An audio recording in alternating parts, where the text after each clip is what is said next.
नमस्कार। क्या हाल चाल? बढ़िया, जबरदस्त। तो चलिए, सेट संख्या 36, जी हाँ, बिहार दरोगा के लिए जो मैं आपको टेस्ट सीरीज उपलब्ध करा रहा हूँ। टेस्ट सीरीज आपको एनसीईआरटी से उपलब्ध कराता हूँ दोस्तों। लगभग क्वेश्चन इसमें एनसीईआरटी के रहते हैं, अच्छे अच्छे क्वेश्चन रहते हैं, एग्जाम से संबंधित क्वेश्चन रहते हैं। 35 सेट अगर नहीं देखा है, 1750 प्रश्न अगर नहीं देखा है तो देख लीजिए, क्योंकि इन सब प्रश्नों को आप जब लगाए रहेंगे ना, हमने टारगेट रखा था 200 सेट का, 200 सेट का आप हमने टारगेट रखा था, तो पूरा करेंगे उसको, 200 सेट पूरा करेंगे। 36वां है। चलिए, और सब कुछ निःशुल्क आपको उपलब्ध करा रहा हूँ पूरे यूट्यूब पर। आपको इतना ज़्यादा सेट निःशुल्क बिहार दरोगा के लिए कोई नहीं करा रहा है, और इतनी गुणवत्ता के साथ, क्वालिटी वाला। तो चलिए शुरू करते हैं। पहला प्रश्न, एक व्यक्ति किसी चौड़े नाले को पार करने के लिए दूर से दौड़कर आ रहा है। उसे इनमें से किस बल के बारे में जानकारी है? जैसे कोई नाला होता है, उसको उछल के पार करने के लिए ये दूर से आ रहा है दौड़ के, इसका मतलब इसको किस न्यूटन के किस गति नियम के बारे में पता है? तो न्यूटन का दूसरा गति नियम कहता है कि जब कोई वस्तु चल दी गति में है तो वह गति में ही रहना पसंद करती है। इसीलिए वह दौड़ के आ रहा है कि मैं गति में रहूंगा, छलांग लगाऊंगा तब भी गति में ही रहूंगा, और उसी गति का फायदा उठाकर नाले को मैं पार कर लूंगा। कितना बढ़िया प्रश्न है। इसका आंसर जो हो जाएगा वो हो जाएगा ऑप्शन संख्या बी, न्यूटन के दूसरे गति नियम। चलिए, जब कोई व्यक्ति, देखिए साइंस से प्रश्न अच्छे खासे रहते हैं, और मैं एक चीज आप लोग को रिकमेंड करना चाह रहा हूं। अगर बिहार पुलिस का भी आप लोगों ने फॉर्म भरा है तो बिहार पुलिस में भी एक क्वेश्चन आपको फायदा करेगा, तो दोनों पर्पज से आप देख सकते हैं। बाकी मेन बेस जो है वो बिहार दरोगा के लिए इसको तैयार कर रहा हूँ, बाकी फायदा उसके लिए भी करेगा। चलिए, जब कोई व्यक्ति कील ठोकने के लिए हथौड़े को किसी ऊंचाई तक उठाता है, तब इसमें संचित ऊर्जा कौन होती है? जैसे ये कील है ना, ये कील है, इसको ठोकने के लिए भैया आपने उठा लिया हथौड़ा, ये हथौड़ा है। अब हथौड़ा उठा लिया तो उठे हुए हथौड़े में कौन सी ऊर्जा होगी, ये पूछ रहा है। तो उठे हुए हथौड़े में जो होगी वो होगी स्थितिज ऊर्जा, है ना। चलते हुए हथौड़े की अगर बात कर देता, तब चलते हुए यानी कि हवा में जो हथौड़ा उठ गया है, अब चलते हुए रहेगा तब क्या होगा आंसर? कमेंट करिएगा जरा, मैं देखना चाहता हूं कितना आप जानते हैं इसके बारे में। चलिए, तीसरा, हाइड्रोमीटर से क्या मापा जाता है? यह प्रश्न इसलिए लाया गया है क्योंकि यहां दो बार कंफ्यूजन हो जाता है आपको, एक हाइड्रोमीटर और दूसरा हाइग्रोमीटर, है ना। एक हाइड्रो और एक हाइग्रो। तो हाइड्रो जब कहे तो बताएंगे कि भैया ये घनत्व की बात कर रहा है, और हाइग्रो जब कहे तो समझना है कि ये आर्द्रता की बात कह रहा है ना। और समुद्र की गहराई किससे मापते हैं आप? समुद्र में फेडोमीटर का उपयोग करते हैं, ये आप जानते हैं। तो ये हाइड्रो है, ड्रो है तो अपेक्षित घनत्व होगा। याद कर लीजिए, बहुत इंपॉर्टेंट है, कंफ्यूजन इसमें होता है और बच्चे फंसते हैं। चलिए, निम्न में से कौन सा कथन समुद्र में तैरने के संदर्भ में सही है? मतलब समुद्र में तैरने के लिए कौन सा कथन इनमें सही है, देखते हैं। समुद्र में नदी की अपेक्षा तैरना आसान होता है। हाँ, आसान तो होता है, बट आगे, क्योंकि समुद्री जल नमकीन होता है। चलिए, नमकीन होने की वजह से आसान होता है। समुद्र में नदी की अपेक्षा तैरना आसान होता है क्योंकि समुद्री जल गहरा होता है। तीसरा, समुद्र में नदी की अपेक्षा तैरना आसान होता है क्योंकि समुद्री जल भारी होता है। और चौथा, क्योंकि समुद्री जल हल्का होता है। भारी नहीं, हल्का नहीं। ऑप्शन होगा ए या बी में, कोई होगा कि नहीं होगा? देखिए, नमकीन होगा तो ये ज्यादा घना होगा, नमकीन होगा तो ये ज्यादा घना होगा, और ज्यादा घना होगा, ज्यादा घनत्व होगा तो ये आपको डूबने नहीं देगा आसानी से, है कि नहीं। इतना भी घना नहीं होगा कि आप नहीं डूबेंगे, लेकिन इतना घना होगा कि आप आसानी से नहीं डूबेंगे। आप उसकी अपेक्षा, नदी के जल की अपेक्षा ये घना हो जाता है नमकीन होने की वजह से। तो ऑप्शन ए बिल्कुल राइट हो जाएगा इसका। चलिए, प्रकाश वर्ष किस इकाई है? प्रश्न तो बहुत इजी है, लेकिन बच्चे इसमें फंस जाते हैं कभी कभी। ये समय का सोच लेते हैं और कभी दूरी का सोच लेते हैं। तो प्रकाश वर्ष किसकी इकाई है बताइए, समय की कि दूरी की? तो प्रकाश वर्ष है एक वर्ष में प्रकाश द्वारा तय की गई कुल दूरी, प्रकाश वर्ष कहलाता है। अब एक वर्ष की बात आती है तो लोगों को लगता है एक वर्ष यानी कि समय की बात कर रहा है, लेकिन प्रकाश वर्ष द्वारा जो तय की जाती है वह दूरी का मात्रक है। एक वर्ष में आपने कितनी दूरी तय की, दूरी मापते हैं, वर्ष नहीं मापते हैं कि कितनी दूरी में आप एक वर्ष लगा रहे हैं, नहीं। एक वर्ष अगर आप लगातार चलेंगे तो आप कितनी दूरी तय करेंगे, ये होती है प्रकाश में दूरी का मात्रक, याद रखिएगा। चलिए छठवां प्रश्न, निम्नलिखित में ब्रह्मांड में कौन सा सर्वाधिक पाए जाने वाला तत्व है? इनमें से कौन सबसे ज्यादा है जो ब्रह्मांड में पाया जाता है? यहां भी दो ऑप्शन आपको फंसाता है, हाइड्रोजन और नाइट्रोजन, है ना। तो जान लीजिए, अगर पृथ्वी पर की बात कर ले तो हो जाता है नाइट्रोजन। अब जानते हैं कि 71% नाइट्रोजन है वायुमंडल में, तो पृथ्वी पर की बात हो जाए तो नाइट्रोजन हो जाएगा। बाकी ब्रह्मांड की बात कर रहा है, यूनिवर्स की बात कर रहा है, तो यूनिवर्स में सारे तारे, सूर्य, ग्रह सब आ जाएंगे। तो तारों का स्रोत ही जानते हैं कि आप, हाइड्रोजन है मैक्सिमम संख्या में। तो कितने तारे हैं अब ये भी जान रहे हैं, बहुत सारा तारे हैं, तो ऐसे स्थिति में हाइड्रोजन हो जाएगा। तो ये भी ध्यान देना है आपको, अच्छे से समझ लेना है। चलिए, ये प्रश्न बहुत ही बढ़िया है और इसका रिवर्स क्वेश्चन पूछा गया था बिहार दरोगा में। कपूर का ठोस से वाष्प बनने की क्रिया को कहते हैं। देखिए कपूर ऐसा है ना, ये कपूर आप रखेंगे अगर खुला, तो सामान्यतः ठोस चीज को अगर गैस बनाना है तो वो ठोस से पहले द्रव बनेगा, लिक्विड फॉर्म में आएगा और उसके बाद वो गैस बनेगा। लेकिन कपूर में क्या होता है कि इसको ठोस रखिए और ये बिना द्रव बने गैस बन जाता है, मतलब एक बीच वाला द्रव वाला जो है वो गैप कर लेता है। तो इस प्रोसेस को कहते हैं हम सब्लिमेशन। हिंदी में इसको कहते हैं उधर्वपातन, नाम याद कर लीजिए हिंदी वाले भी, उधर्वपातन, अंग्रेजी में सब्लिमेशन, याद कर लीजिए। उल्टा इसके ठीक विपरीत, अगर कोई गैस है बिना द्रव बने वो डायरेक्ट ठोस बन जा रहा है, वह होता है उदाहरण किसका? रिवर्स सब्लिमेशन, है ना। रिवर्स सब्लिमेशन यानी कि निक्षेपण, नाम याद कर लेना है, वाष्पीकरण नहीं, हिमकरण नहीं, निक्षेपण याद कर लीजिए, बहुत इंपॉर्टेंट प्रश्न है। चलिए, इनमें से किस पर वाष्प गुजारने पर कोई भी प्रतिक्रिया नहीं होगी?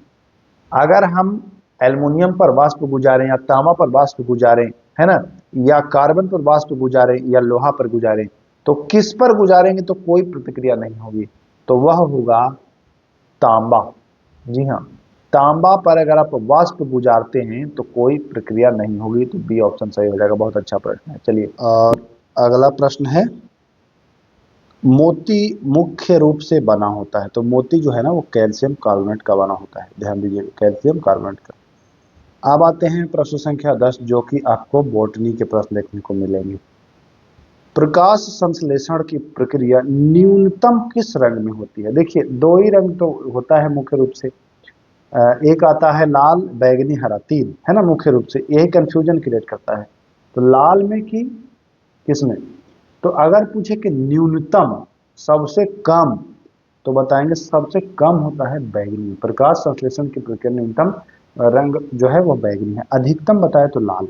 तो यहाँ पर न्यूनतम पूछ रहा है, ऑप्शन बी बिल्कुल राइट हो जाएगा। चलिए, बीमारी से भी प्रश्न बिहार दरोगा में आता है। इनमें से कौन सी बीमारी आनुवांशिक नहीं है? आनुवांशिक का मतलब कि ये बीमारी हुआ फिर इनके बच्चों में भी हो सकता है, बच्चों में ना हुआ तो इनके नाती पोता में हो जाएगा, है ना, मतलब पीढ़ी दर पीढ़ी वो चलेगा। कौन सी ऐसी बीमारी है? अच्छे से समझना इसको, नहीं तो गलत हो जाता है ये वाला प्रश्न। इजी बहुत लग रहा होगा लेकिन दरअसल ऑप्शन सुन लीजिए तब फिर मजा आएगा। हीमोफीलिया, रतौंधी, वर्णांधता या सभी आनुवांशिक है? देखिए, हीमोफीलिया तो है आनुवांशिक, है कि नहीं? रतौंधी भी आनुवांशिक है। यहां पूछ रहा है कि आनुवांशिक नहीं, तो अब बचता है कौन? कलर ब्लाइंडनेस, ये फिर वर्णांधता, है कि नहीं? आपके दिमाग में आ रहा होगा कि रतौंधी भी है और बड़ांता भी है और हीमोफीलिया भी है। तो नहीं, यही तो समझना है।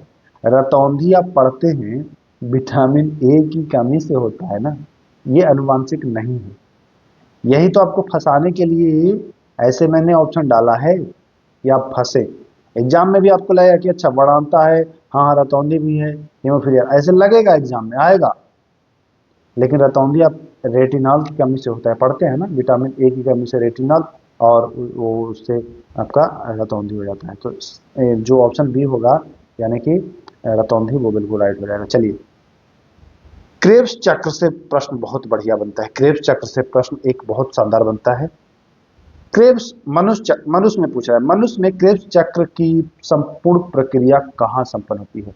मनुष्य में पूछे तो बताएंगे माइटोकॉन्ड्रिया में। जी हाँ, मनुष्य में पूछे तो बताएंगे क्रेब्स चक्र की जो प्रक्रिया होती है वो माइटोकॉन्ड्रिया में संपन्न होती है। रट लीजिए, बहुत इंपॉर्टेंट प्रश्न है, 12 नंबर प्रश्न। मनुष्य में क्रेब्स चक्र की प्रक्रिया कैसे याद करना है, मैं थोड़ा हिंट दे दूं।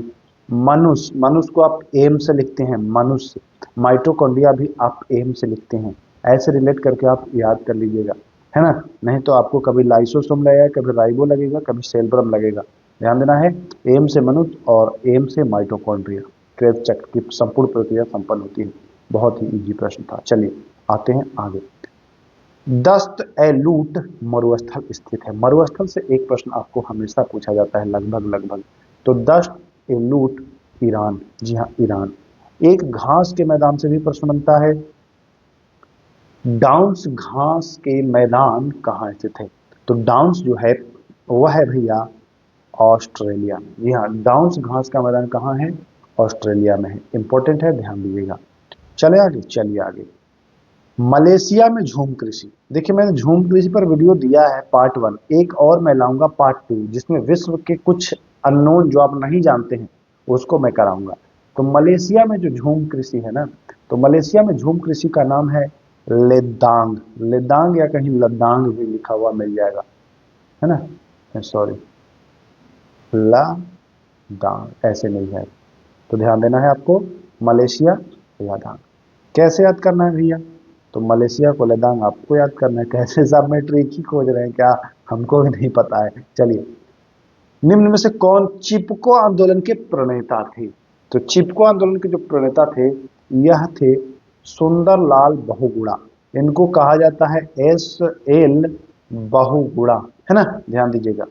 चिपको आंदोलन क्या था? उस समय उत्तर प्रदेश में ये पेड़ों की कटाई कर रहे थे, सब पेड़ों की कटाई कर रहे थे। तो जो अभी वर्तमान में उत्तराखंड है, तो वहां के लोगों ने कहा कि नहीं, हमें पर्यावरण को बचाना है, पेड़ में ही चिपक जाते थे ऐसे। यही चिपको आंदोलन के नाम से जाना गया। आगे चलिए, खीर गंगा राष्ट्रीय उद्यान कहाँ स्थित है? खीर गंगा, बहुत अच्छा प्रश्न है। खीर गंगा जो राष्ट्रीय उद्यान है वह है कुल्लू में। जी हाँ, कुल्लू में जो है खीर गंगा राष्ट्रीय उद्यान है। ये भी प्रश्न बहुत चर्चा में रहता है। सतकोशिया टाइगर रिजर्व कहाँ स्थित है? सतकोशिया टाइगर रिजर्व यह उड़ीसा में है। कैसे याद करना है? टाइगर, टाइगर मतलब बाघ। टाइगर को अगर 7 कोस भी जाने के लिए दीजिएगा तो वो आसानी से पहुंच जाएगा। तब आप कहेंगे कि भाई उड़ के चले गए क्या? उड़ के मतलब उड़ीसा, 7 कोस भी चला गया ये टाइगर, उड़ के गया है, इतनी तेजी से गया है। यानी सतकोशिया टाइगर रिजर्व उड़ीसा में है, ध्यान देना। चलिए, इनमें से किसकी तटरेखा सर्वाधिक लंबी है? देखिए, बहुत बढ़िया प्रश्न है और ये गलत होने वाला प्रश्न है। ये मैं बिहार पुलिस के स्टेट में भी कराया हूँ इस प्रश्न को, ये गलत बहुत बच्चे करते हैं। यहां पर कह रहा है कि किसकी तटरेखा सबसे लंबी है? मैक्सिमम बच्चे लगाएंगे गुजरात। सही भी है गुजरात, लेकिन कब? जब किस राज्य की कहे। यहाँ किसकी कह रहा है भैया? अंडमान निकोबार द्वीप समूह की जो तटीय रेखा है वह लगभग 1900 किलोमीटर है और गुजरात 1200 कुछ ही किलोमीटर है कि नहीं? तो इससे 700 किलोमीटर ज्यादा ये है। तो अगर राज्य दे तब गुजरात, राज्य नहीं दे तो अंडमान निकोबार द्वीप समूह, याद कर लीजिए। चलिए, सर्वप्रथम 7 स्वरों की जानकारी प्राप्त होती है, जो सारे गामा पा आप जानते हैं ना। तो आप सामवेद के बारे में जानते होंगे कि यह गाया जाने वाला जो है वह वेद है। सामवेद, 7 स्वरों की जानकारी मिलेगी आपको। अंग को किसने मगध में मिलाया? अंग जो महाजनपद था, 16 महाजनपद था ना, तो अंग एक अलग था। तो अंग को बिंबिसार क्या करता है कि मगध में मिला लेता है ना। अंग की राजधानी चंपा, अंग की राजधानी चंपा थी। अब महाजनपदों की कुल संख्या 16 थी। ये एक प्रश्न पूछता है कि किस बौद्ध धर्म के किस ग्रंथ से 16 महाजनपदों का पता चलता है? तो बौद्ध धर्म के अंगोत्तर निकाय, याद कर लीजिएगा, अंगोत्तर निकाय से, बौद्ध धर्म के अंगोत्तर निकाय से 16 महाजनपदों का पता चलता है। मगध में ये बिंबिसार था, है ना, तो ये भी आपको ध्यान देना है, बिंबिसार ने मेरा था। इन्हें इसने हर्यक वंश की स्थापना की थी। हर्यक वंश की राजधानी, हर्यक वंश के संस्थापक बिंबिसार, राजधानी राजगीर, ठीक ना। तो ये भी ध्यान देना है आपको। चले आगे, चलिए। अशोक के समय रज्जुक कहलाते थे। रज्जुक किसको कहते थे भैया? तो रज्जुक जो न्याय का कार्य देखता था, न्याय कार्य देखने वाले करने वाले अधिकारी रज्जुक कहलाते थे, ध्यान देना है आपको। चलिए 23वां प्रश्न, इनमें से किसने रक्त व लौह की नीति का पालन किया था? रक्त व लौह की नीति का पालन करने वाला था बलवंत था। जी हाँ, बलवंत। रक्त व लौह की नीति, कठोर नीति थी, उसको पालन किया था। चलिए, कृष्णदेव राय के बारे में आप लोग जानते ही होंगे। कृष्णदेव राय के बारे में जानते होंगे। इनका संबंध किस वंश से था? देखिए, प्रश्न सब लग रहा होगा कि इजी है, लेकिन मैक्सिमम प्रश्न आप लोग को आ भी नहीं रहा होगा। जो बच्चे अभी शुरू तैयारी किए होंगे, देखने में तो इजी लग रहा होगा, लेकिन प्रश्न आ भी नहीं रहा होगा, कठिन भी लग रहा होगा, ऐसे ही प्रश्न आते हैं। कृष्णदेव राय का संबंध था, तो कृष्णदेव राय का किससे था? संगम से था? नहीं। सुल्लूभ से था? तो नहीं। तुल्लुभ से था? तो हाँ। चले आगे, चलिए भैया चलते हैं आगे, आगे चलते हैं, देखते हैं। मॉर्निंग न्यूज अखबार किस देश में प्रकाशित होता है? मॉर्निंग न्यूज जो अखबार है, यह आपके ही पड़ोसी, कौन सा? बांग्लादेश में प्रकाशित होता है मॉर्निंग न्यूज, याद रखिएगा। यूएसए का राष्ट्रीय चिन्ह क्या है? विविध से भी आपको एक दो प्रश्न मिलेगा। तो यूएसए का जो राष्ट्रीय चिन्ह है वह है गोल्डन रॉड, है ना, सोने का रॉड। कैबिनेट मिशन दिल्ली कब पहुंचा? देखिए, दिल्ली कब पहुंचा पूछ रहा है, दिल्ली पहुंचने की तारीख।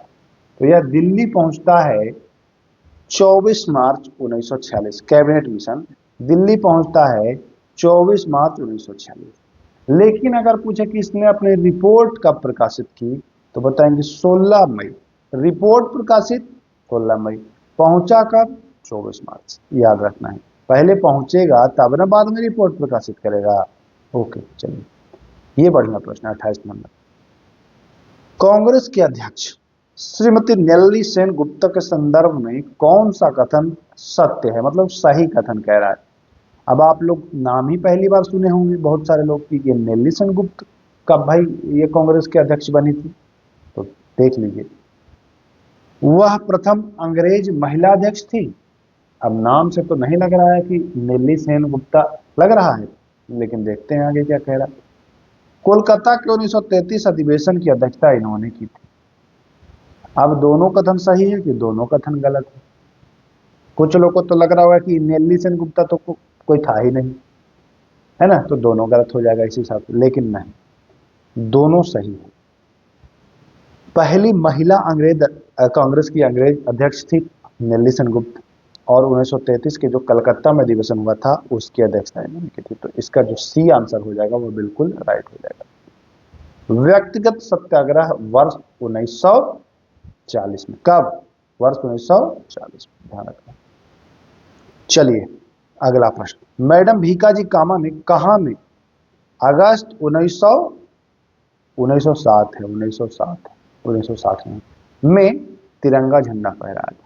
ये बिहार दरोगा में पूछा भी गया है। तो यह स्टुटगार्ट में फहराया था। स्टुटगार्ट है कहाँ में भाई? तो जर्मनी, याद कर लीजिए, जर्मनी में 1907 में उन्होंने झंडा फहराया था। चलिए, भारतीय मुद्रा एवं साख का नियंत्रण किया जाता है, किसके द्वारा किया जाता है भारतीय मुद्रा और साख का नियंत्रण? तो जानते ही हैं कि रिजर्व बैंक ऑफ इंडिया। जी हाँ, रिजर्व बैंक ऑफ इंडिया जो है वह इसका नियंत्रण करता है। चले आगे, चलिए। रेपो दर को नियमित कौन करता है? तो रेपो रेट को भी नियमित रिजर्व बैंक ही करता है, तो इसका भी ए ऑप्शन सही हो जाएगा। संसद के सूचना का अधिकार अधिनियम पारित हुआ, पारित कब हुआ भैया? तो पारित हुआ था 15 जून 2005 को, 15 जून 2005 को पारित हुआ था, ध्यान देना। चलिए, निम्न में से किस सदन को समाप्त नहीं किया जा सकता है? राज्यसभा को समाप्त नहीं किया जा सकता है, लोकसभा को कर देंगे, विधानसभा को कर देंगे, विधान परिषद एक से अधिक। देखिए, विधान परिषद को कर देंगे, समाप्त कर सकते हैं, ऐसा नहीं है। विधान परिषद बहुत सारे राज्यों में समाप्त किया गया है, तो जो हो जाएगा समाप्त नहीं किया जा सकता है, तो राज्यसभा होगा, ए होगा, बिल्कुल सही, कंफ्यूजन मत रखिएगा। चलिए आगे। इनमें से किस राज्य में सर्वप्रथम महिला मुख्यमंत्री हुई है? तो उत्तर प्रदेश सही हो जाएगा। कौन हो जाएगा? उत्तर प्रदेश में पहली महिला मुख्यमंत्री में। और कौन बनी थी, जरा कमेंट करिए। उच्च न्यायालय के न्यायाधीशों का पेंशन मिलता है। भैया पेंशन कैसे मिलता है? उच्च न्यायालय का है, तो राज्य होना चाहिए, लेकिन नहीं, भारत की संचित निधि से मिलता है। उच्च न्यायालय है तो राज्य समझ के राज्य की संचित निधि नहीं लगाना है। भारत के वेतन मिलता है राज्य की संचित निधि से, लेकिन पेंशन पूछ रहा है, तो पेंशन भारत की संचित निधि से मिलता है। निम्नलिखित में से कौन संसदीय सबसे बड़ी समिति है? तो प्राक्कलन समिति 30 सदस्यों का होता है, ये सबसे बड़ी समिति है। चलिए, अब प्राक्कलन समिति में होता कौन है ना? लोकसभा के सदस्य कि राज्यसभा के कि दोनों सभा के? तो प्राक्कलन समिति में 30 के 30 जो होते हैं वो लोकसभा के ही होते हैं, है ना। लोक लेखा समिति में भले 15 लोकसभा के और 7 राज्यसभा के, लेकिन प्राक्कलन में 30 के 30 राज्यसभा लोकसभा के, तो ये ध्यान देना आपको। चलिए आगे आते हैं। भारतीय रिजर्व बैंक ने बिना गारंटी कृषि ऋण की सीमा कितना कर दिया है? कृषि ऋण की सीमा वो 2 लाख कर दिया है, बिना गारंटी के आपको 2 लाख रुपया अब ऋण मिलेगा। संप्रभु धन नीति के मामले में किस शहर को दुनिया का सबसे अमीर शहर घोषित किया गया है? तो यह आबू धाबी है। यह संप्रभु नीति के मामले में दुनिया का सबसे अमीर शहर घोषित हुआ है। हिम प्रहरी योजना चलाया गया है, तो यह उत्तराखंड सरकार के द्वारा चलाया गया है। हिम प्रहरी योजना किसके द्वारा? उत्तराखंड सरकार के द्वारा।